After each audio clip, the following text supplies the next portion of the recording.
Hello friends, સ્વાગત છે તમારું મારી ગુજરાતી રસોઈ ટિપ્સ ચેનલમાં। તો આજે આપણે બનાવીશું ખાવામાં એકદમ સોફ્ટ અને સ્વાદિષ્ટ પૌંવાના ઉત્તપમ। તો ચલો આપણે બનાવવાનું શરૂ કરીએ। તો પૌંવાના ઉત્તપમ બનાવવા માટે મેં અહીંયા 1 વાટકી જાડા પૌંવા લીધા છે। જો તમે આ પાતળા પૌંવાનો ઉપયોગ કરવા માંગતા હોય તો તે પણ તમે લઈ શકો છો। તો પૌંવાને સૌથી પહેલા આપણે મિક્સર જારની અંદર લઈ લઈશું। સાથે જ 1 વાટકી સોજી લઈશું। તો પૌંવાના ઉત્તપમ બનાવવા માટે તમારે આ રીતનું માપ રાખવાનું છે। 1 વાટકી પૌંવા સામે આપણે 1 વાટકી સોજી લેવાનો છે। તો પૌંવા અને સોજીને એક મિક્સર જારની અંદર લઈ લીધા પછી હવે આપણે પૌંવા અને સોજીને મિક્સર જારનું ઢાંકણ બંધ કરી અને પીસી લઈશું। તો પૌંવા અને સોજીને આપણે અહીંયા પીસી લીધા છે। તો હવે આપણે ચેક કરી લઈશું। તો તમે જોઈ શકો છો આપણા પૌંવા અને સોજી એકદમ સરસ પીસાઈ ગયા છે। તો હવે આપણે એક બાઉલની અંદર લઈ લઈશું।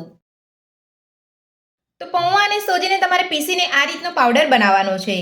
તો હવે આપણે તેની અંદર 1 વાટકી મોરું દહીં ઉમેરીશું। જો તમે અહીંયા ખાટું દહીં લેવા માંગતા હોય તો તમે તે પણ લઈ શકો છો અને ઘરનું દહીં પણ તમે લઈ શકો છો। તો હવે આપણે તેની અંદર થોડું પાણી ઉમેરતા જઈએ અને એક ખીરું બનાવી લઈશું। તો સામટું પાણી આપણે નથી ઉમેરવાનું, થોડું પાણી જ ઉમેરવાનું છે। તો આ પૌંવાના ઉત્તપમ ખૂબ ઓછા સમયની અંદર બની જતા હોય છે અને ખાવામાં પણ એકદમ ટેસ્ટી બનતા હોય છે। તો થોડું પાણી ઉમેરીને આપણે અહીંયા બધું સરસ મિક્સ કરી લીધું છે। તો હવે આપણે બીજું થોડું પાણી ઉમેરીને મિક્સ કરી લઈશું। એટલે આ જ રીતે તમારે અહીંયા થોડું પાણી ઉમેરીને મિક્સ કરવાનું છે। તો થોડું પાણી ઉમેરતા જઈએ અને આપણે અહીંયા ખીરું બનાવી લીધું છે। તો હવે આપણે ખીરાને ઢાંકીને 15 મિનિટ માટે રહેવા દઈશું। તો ખીરાને 15 મિનિટ ઢાંકવાથી સોજી અને પૌંવા એકદમ સરસ રીતે ફૂલી જશે। તો ખીરાને ઢાંકે 15 મિનિટ જેટલો સમય થઈ ગયો છે। તો હવે આપણે ચેક કરી લઈશું। તો તમે જોઈ શકો છો આપણા પૌંવા અને સોજી એકદમ સરસ રીતે ફૂલી ગયા છે। તો હવે આપણે તેની અંદર થોડું પાણી ઉમેરીશું।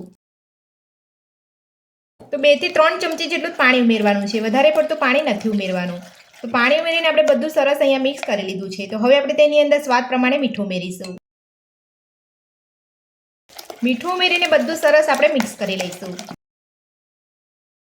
તો આપણે ઉત્તપમનું ખીરું આ રીતનું જ બનાવવાનું છે, વધારે પડતું તમારે અહીંયા પતલું નથી રાખવાનું। તો હવે આપણે તેની અંદર 2 ચપટી જેટલો બેકિંગ સોડા ઉમેરીશું। બેકિંગ સોડાની જગ્યા પર તમે અહીંયા ઈનોનો ઉપયોગ પણ કરી શકો છો। તો હવે આપણે સોડાની ઉપર 2 ચમચી જેટલું પાણી ઉમેરીશું। બધું સરસ મિક્સ કરી લઈશું।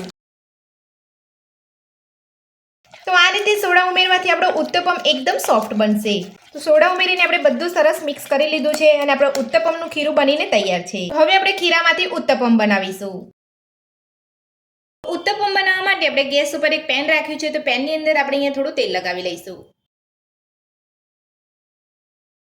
હવે આપણે ઉત્તપમનું ખીરું લઈ લઈશું।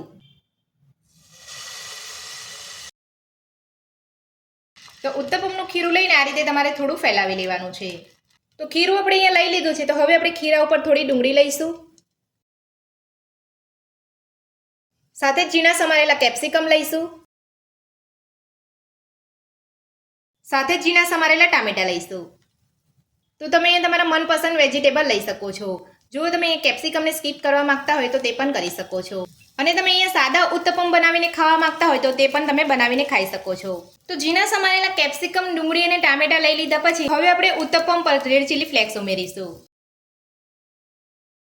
તો હવે આપણે ઉત્તપમને ઢાંકીને 1 થી 1.5 મિનિટ માટે થવા દઈશું। તો ગેસની મીડિયમ ફ્લેમ પર જ તમારે અહીંયા ઉત્તપમ બનાવવાના છે। તો ઉત્તપમને ઢાંકી અહીંયા 1.5 મિનિટ જેટલો સમય થઈ ગયો છે। તો હવે આપણે ચેક કરી લઈશું। હવે આપણે ઉત્તપમને પલટાવી લઈશું।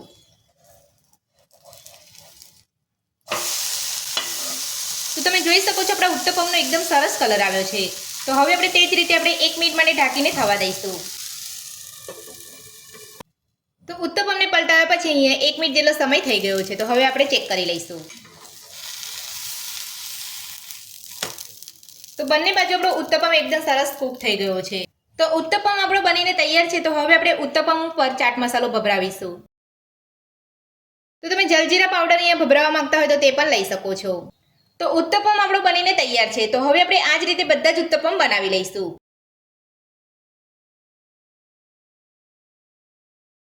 તો ખાવામાં એકદમ સોફ્ટ અને સ્વાદિષ્ટ આપણા પૌંવાના ઉત્તપમ બનીને તૈયાર છે અને તમે જોઈ શકો છો આપણા ઉત્તપમ એકદમ સોફ્ટ બન્યા છે। તો આ ઉત્તપમ બનાવવાની રેસીપી તમને મારી કેવી લાગી મને કોમેન્ટ બોક્સમાં કોમેન્ટ કરીને જરૂરથી જણાવજો। આજની રેસીપી પસંદ આવી હોય તો વિડીયોને લાઇક કરજો, ચેનલને સબસ્ક્રાઇબ કરજો, તમારા મિત્રોને જરૂરથી શેર કરજો। Thank you.